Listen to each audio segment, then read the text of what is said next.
Yep. Hello. Thank you for joining this webinar. I hope you get value out of the presentation that I'm sharing with you today. I'm Alan Peters. I'm the Clinical Supply Program Director for Banner Health. My background is in the NICU. I've been a nurse for 30 years and worked most of my bedside career in the NICU. So moving on, I'd like to tell you a little bit about what I expect to share with you today. First, a little bit of the history behind the initiative to reduce the risks of small bore misconnections in clinical care. Also talk about some strategies of identifying and engaging the stakeholders to support the Right Route initiative. And then finally, to list the components of an effective implementation plan for the products involved. Going on, this is my organization that I work for. Banner is a large IDN in the western United States. We have 28 acute care hospitals, 3 academic centers, and more than 400 locations throughout the western United States. You can see from this slide that we're a pretty big organization. So this was not an easy initiative to complete, but we managed to get there, and I'll share some of our experiences with this. Going back to a little bit of history for the standardization of connectors, back in 1988, there was a mid-air collision of some air show airplanes, and what they discovered with that collision, the planes crashed to the ground. There were injuries both in the planes as well as the observers. And since this was a U.S. Air Force base and based in Germany, they had different lure lock connects or different IV connects.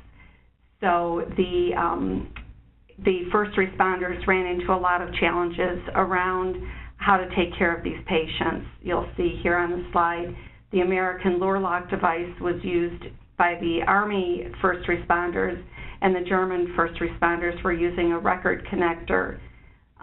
This created a lot of turmoil during the response to this collision, and it became very obvious that there needed to be an international adoption of one style or one design of IV connection. Ultimately, the decision was made to go to the lure lock design.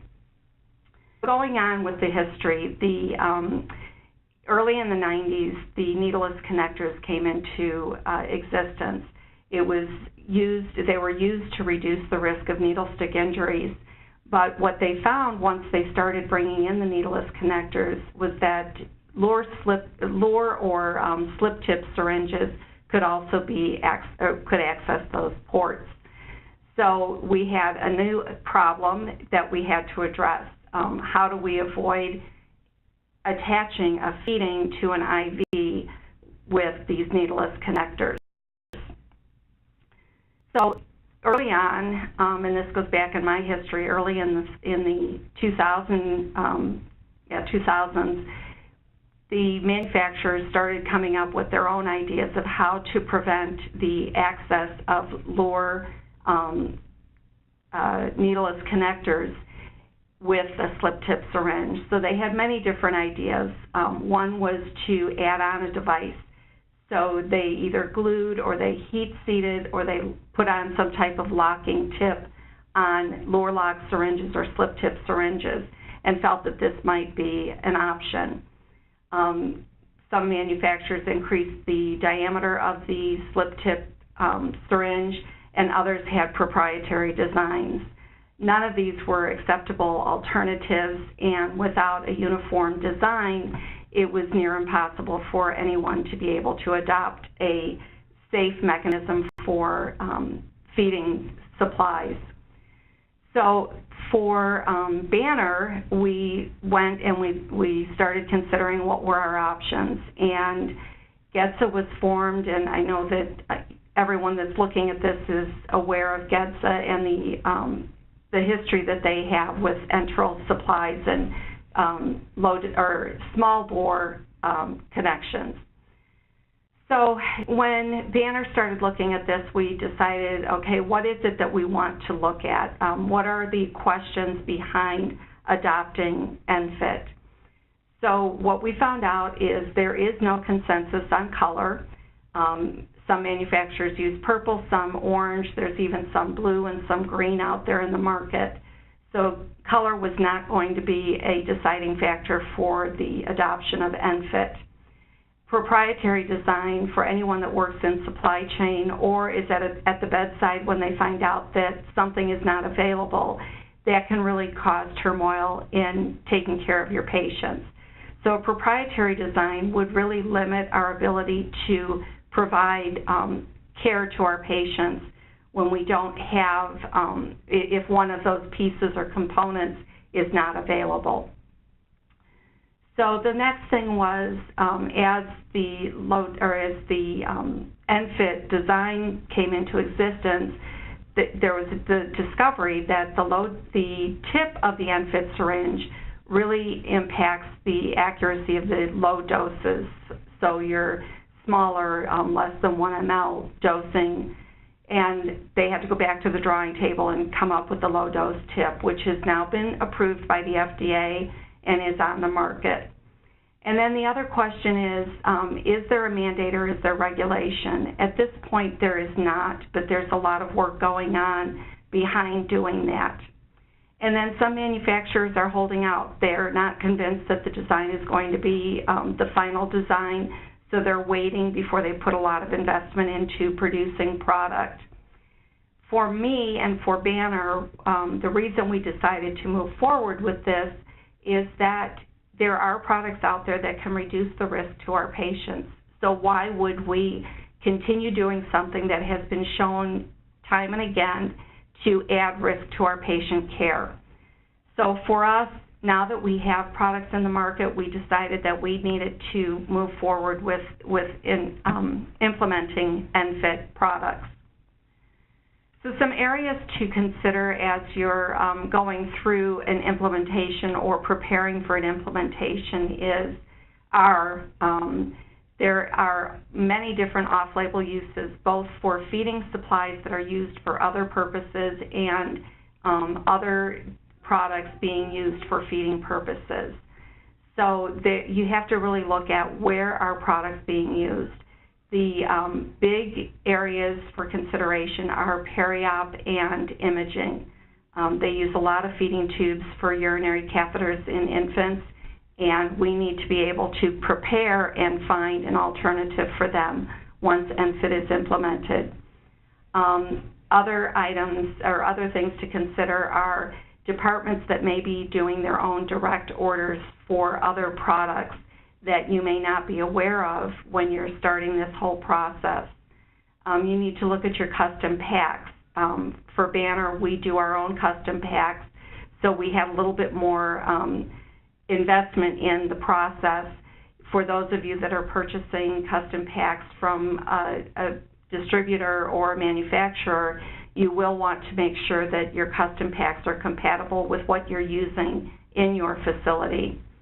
Pharmacy is another area to really look at and have these frank, open discussions regarding how they are going to implement. Slip-tip syringes are not going to be going away, at least not for now.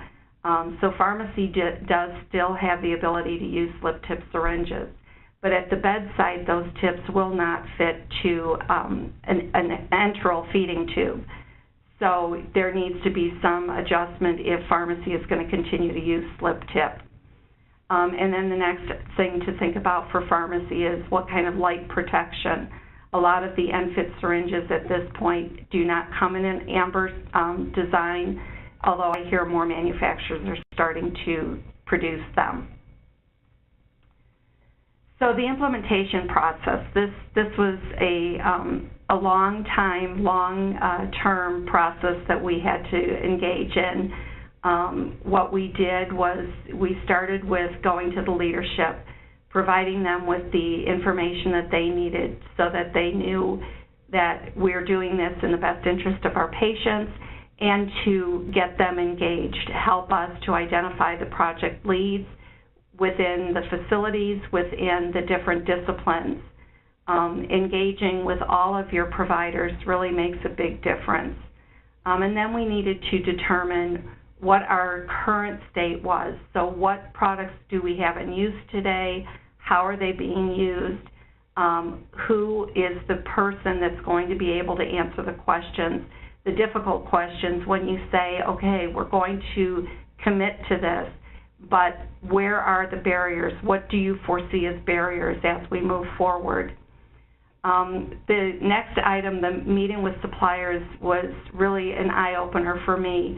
I did meet with suppliers very early, about 6 months prior to our anticipated go-live date, but I feel like you really have to have that monthly meeting with them, make sure that they know everything that comes up along the way, include them in any internal discussions regarding what you're looking at for go live.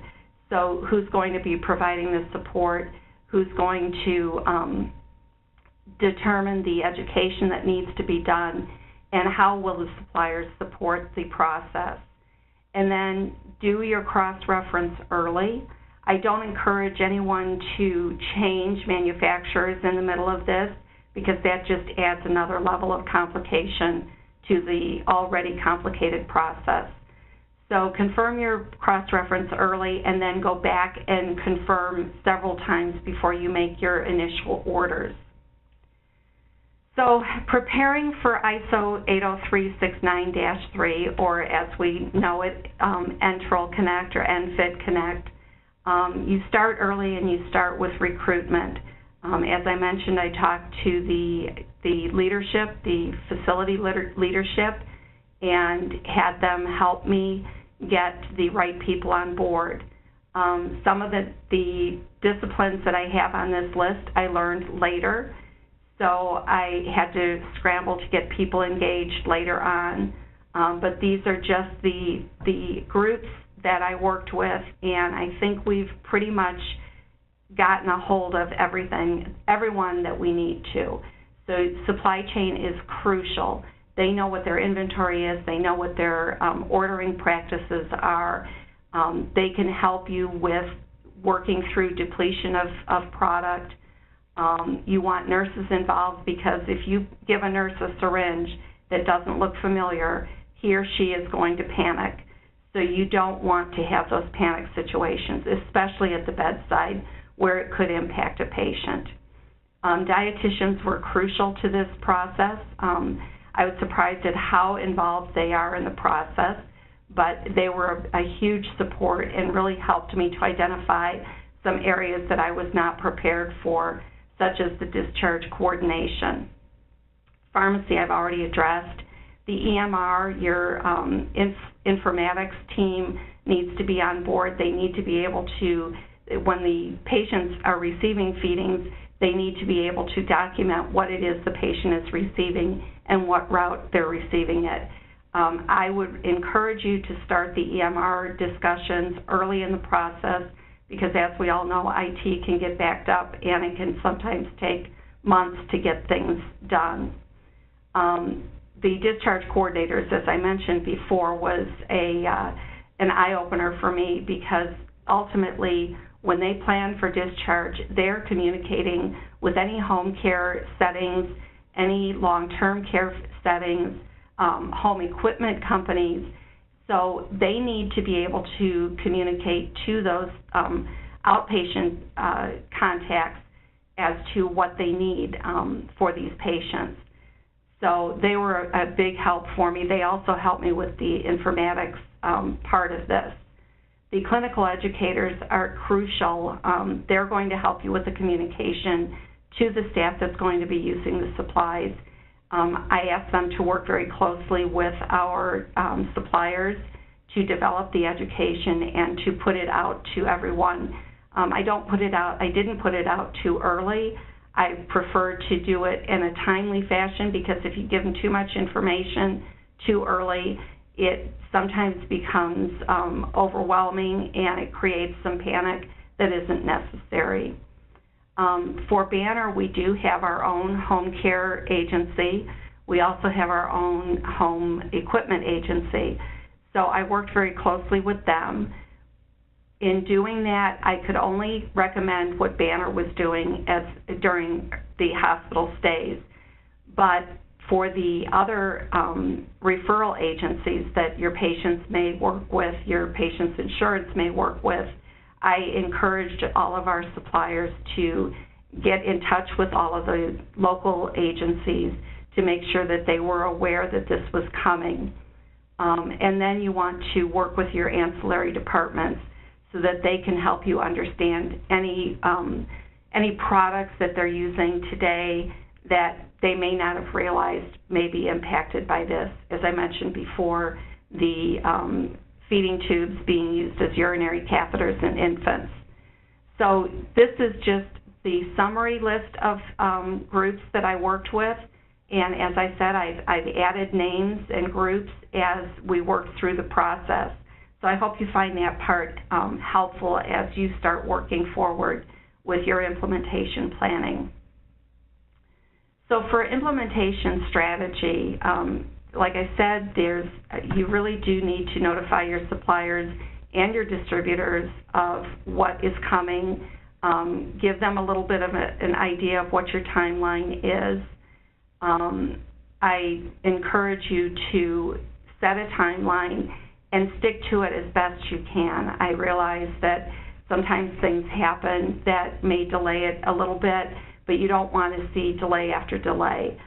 So for our situation, we planned on going live in February of 2018, and as we worked through with our suppliers and our distributors, it became apparent that we were going to have to delay a month. So instead of February, we went live in March. So we did stick to that. Once we decided to delay it that month, we stuck to that timeline. So you want to work with your supply chain, as I said, to deplete your inventory and place your stocking orders early. Your supply chain team will know what their PAR levels are and how much they bring in to stock all of their PAR locations. So they should be able to predict their inventory or their stocking orders that they will need to place, and I encourage them to place those orders early so that they know if there's any holdbacks or any back orders on anything, they can start working through what they were going to do to alleviate any shortages. So that work with the suppliers and distributors and supply chain really was an integrated process. And then for education, as I said, I had the clinical educators work closely with our suppliers to develop our clinical education. Lessons learned through this process, there's never a perfect time to change. We all know that change is difficult, but ultimately my perspective and Banner's support of this perspective is if there is a risk to a patient, we do need to make sure that we alleviate that risk. And a small bore misconnection is definitely a high risk for patients, and we don't want to see anyone harmed while we wait to make a decision. Another piece that I knew about but didn't really work too much with until later in the process is verify your community adoption status. So the other healthcare organizations, the other providers within your community may have a different timeline than you have. It's important that everyone in the community is aware that this is something that's coming along and what your timeline expectations are for your organization so that they are at least aware and they can prepare for any challenges of maybe a patient coming from your organization to another organization and making sure that they have the supplies that they need. I think I've said this enough, but make sure you partner with your suppliers and then determine your implementation timeline. We started about 6 months in advance, and there are days when I feel like we probably could have started 8 months in advance. Remember that we are a large IDN in multiple states, so there were a lot of pieces and parts that we had to address that an individual freestanding hospital won't have as many of those complicating factors, but it's still important to make sure that you get people on board and engaged early. And as I said, stick to your timeline. And then plan a contingency plan. So what if a patient comes into your facility and has an ENFit feeding tube and you don't have supplies in your facility yet? What are you going to do? What if the patient comes in with a legacy device and you have done your full implementation of ENFit? Those are things that you have to start thinking about. G-tubes, implanted feeding tubes, can sometimes be in for years before they're replaced. No provider is going to willingly change an implanted tube just because they don't like the connection that's on them. So you will see both ENFit and legacy feeding tubes for a fairly long time.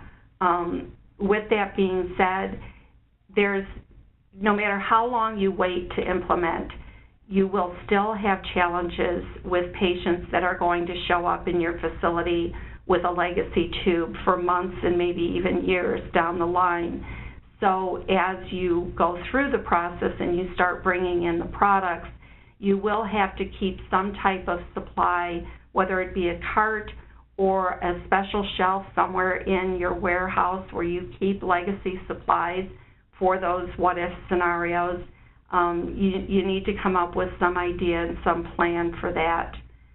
I think that's all I've got for lessons learned. There is industry support. ECRI has published a guidance article for reference. Of course, we know about GEDSA. The ISMP, Safe Medication Practices, has an alert out regarding the safe delivery of medications with the ENFit design. ASPEN also has supporting documents.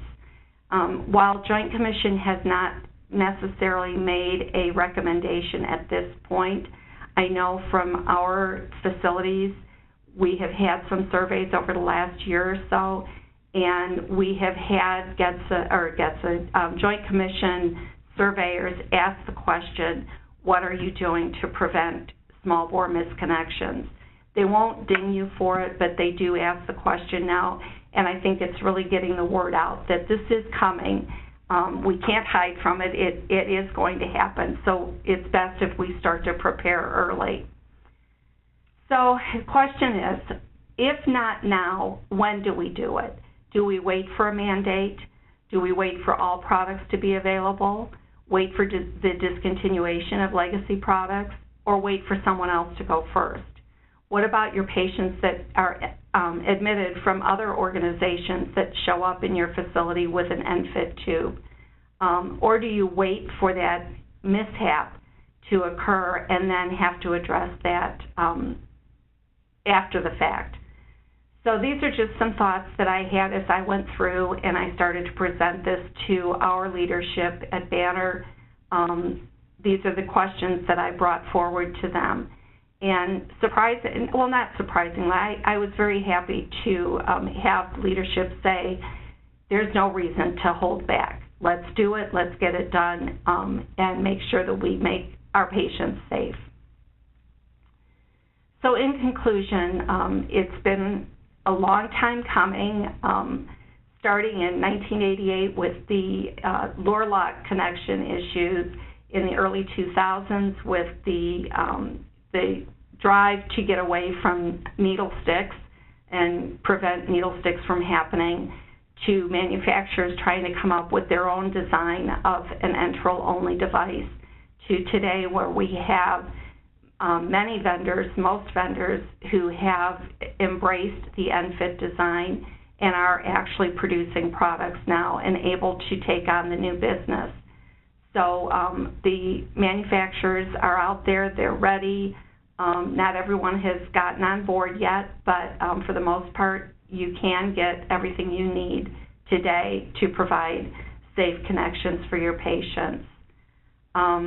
Remember that conversion requires changes in practice and products, and changes are always painful. I don't care how well you prepare. You do have challenges along the way. You want to make sure that your key stakeholders are included early and that they help to develop the plan for the conversion. Engage your suppliers. It's important to get partners within the continuum of care space involved. As I mentioned, you don't want patients discharged with ENFit tubes and the suppliers don't have the products that they need to care for the patients. After careful planning, the conversion can happen and make your patients safer in your organizations. And that's it. I have my email address at the bottom of the slide. Don't hesitate to reach out if you have questions.